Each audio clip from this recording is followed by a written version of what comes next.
Well, many of us encountered catty cliques and ruthless gossip in high school, but according to my next guest, that kind of petty behavior is even more intense among moms in the suburbs. Julie Suratt is a freelance writer whose work has appeared in Improper Bostonian and Boston Magazine. Her latest piece is titled The Terrifyingly Nasty, Backstabbing, and Altogether Miserable World of the Suburban Mom. Welcome. Wow, this thing has caught on. Everybody's talking about it, and you're getting a lot of feedback. How did this come to your attention, that this mom-eat-mom world exists in the suburbs? So this story has sort of been brewing for 8 years. When my twin boys were born, my husband and I lived in Jamaica Plain. We moved to the suburbs. I had been a magazine editor covering lifestyle, food, travel, and all of a sudden my twin boys were born 5 weeks early, and we moved to the suburbs, and all of a sudden I was isolated, no job, no friends, and I felt like I was totally alone. And I looked around and felt like everybody else seemed to have these cliques of friends, and I didn't. And I remember hearing about this group of couples who would meet regularly and go to each other's houses, have these elaborate gatherings, and they called themselves the Whalen Yacht Club. And at the time, I was appalled.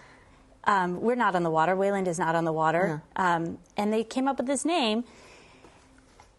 It's kind of cute. I mean, at the same time as I was appalled, I sort of thought, why wasn't I invited?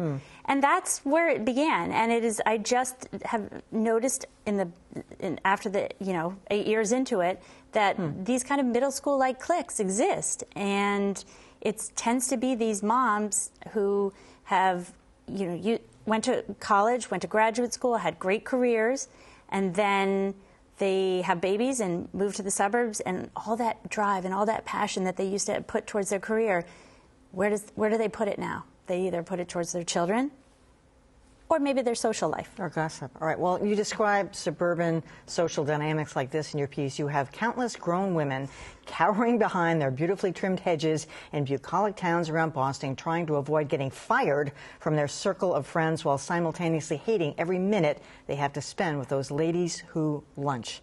Is that overly dramatic? I mean, I was appalled at some of this. So it's dramatic. I have to say, it's not pervasive. Not everybody's an aggressor. Not everyone's a queen bee or a minion, as we term it.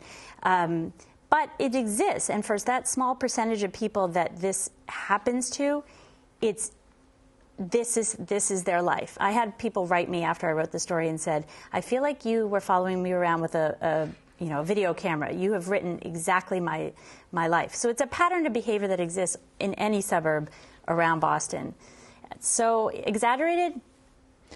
But do you think it's just relegated to these moms with middle school and younger children? I mean, because I was saying, I play tennis, and women in their 50s and 60s can behave this way too, sort of about something or about an issue.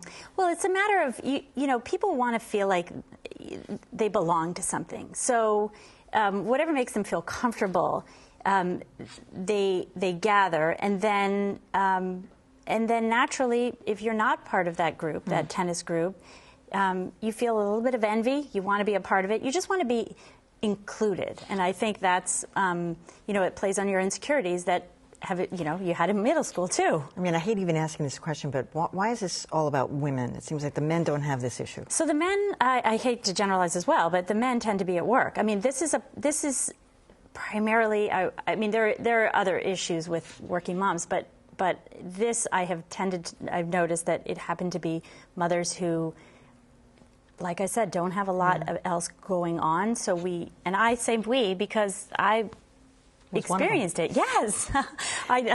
So it happens to be those people who have a little bit of spare time on their hands. So. Well, it's a great read and chilling at the same time. Julie Suratt, thanks for coming. Thank you.